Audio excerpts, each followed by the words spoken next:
নমস্কার সম্মানীয় দর্শক, ওয়েস্ট বেঙ্গল পলিটিক্যাল নিউজ চ্যানেলে স্বাগতম জানাই। আজকের এই ভিডিওতে আমরা আলোচনা করব 2026 সালে বিধানসভা ভোটের সমীক্ষা।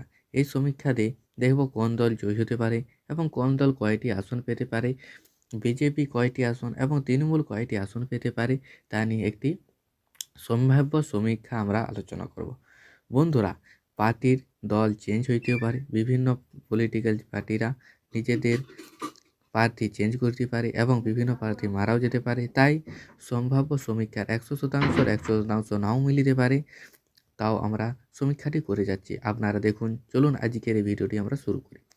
বিজেপি এবং তৃণমূল দুজনেই চায় পশ্চিমবঙ্গের শাসন করতে, কিন্তু কে শাসনে উঠবে?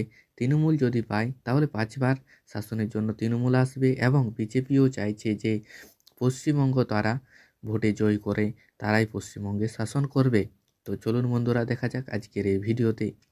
কোচবিহার জেলা, এখানে মোট 9টি আসন, তার মধ্যে তৃণমূল পাবে 2টি, বিজেপি 7টি এবং বাকিরা 0টি করে পাবে। 2021 সালে পেয়েছিল এবং 2024 সালের ফলাফলেও তৃণমূল 5টি, বিজেপি 4টি, বাকিরা 0টি এবং কোচবিহারে 2026 সালের ফলাফলেও তৃণমূল পেতে পারে 4টি, বিজেপি 5টি এবং বাকিরা একটিও না। আলিপুরদুয়ার জেলায় 5টি আসন, তার মধ্যে 2021 সালে পেয়েছিল বিজেপি 5টি আসন পেয়েছিল আলিপুরদুয়ারে এবং 2024 সালে আসন পেয়েছিল বিজেপি 5টি আসন পেয়েছিল। তৃতীয়, 2026 সালে আলিপুরদুয়ারে তৃণমূল 1টি এবং বিজেপি 4টি আসন পেতে পারে 2026 সালে। জলপাইগুড়ি জেলা, এখানে মোট 7টি আসন রয়েছে, তার মধ্যে 2021 সালে তৃণমূল পেয়েছিল 3টি এবং বিজেপি 4টি। জলপাইগুড়ি জেলা 2024 সালে ফলাফলে তৃণমূল 3টি, বিজেপি 4টি এবং 2026 সালে তৃণমূল 4টি এবং বিজেপি 3টি পাইবে। পরবর্তী দেখে নেব কালিম্পং জেলা, এখানে মোট 1টি আসন, তার মধ্যে এটি পেয়েছিল সূর্য চাঁদ পাখি। 2024 সালে পেয়েছিল বিজেপি এবং 2026 সালে ওই সূর্য পাখিয়েই পাবে। পরবর্তী দেখে নেব দার্জিলিং জেলা, এখানে মোট 5টি আসন, তার মধ্যে 2021 সালে ফলাফলে বিজেপি 5টি আসনে পেয়েছিল।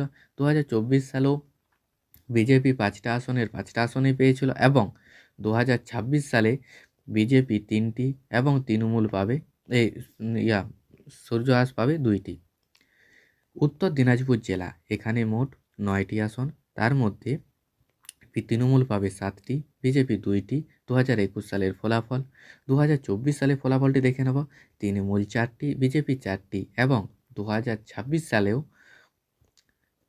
সালে তৃণমূল 6টি, বিজেপি 2টি এবং হাত চিহ্ন 1টি আসন পেতে পারে।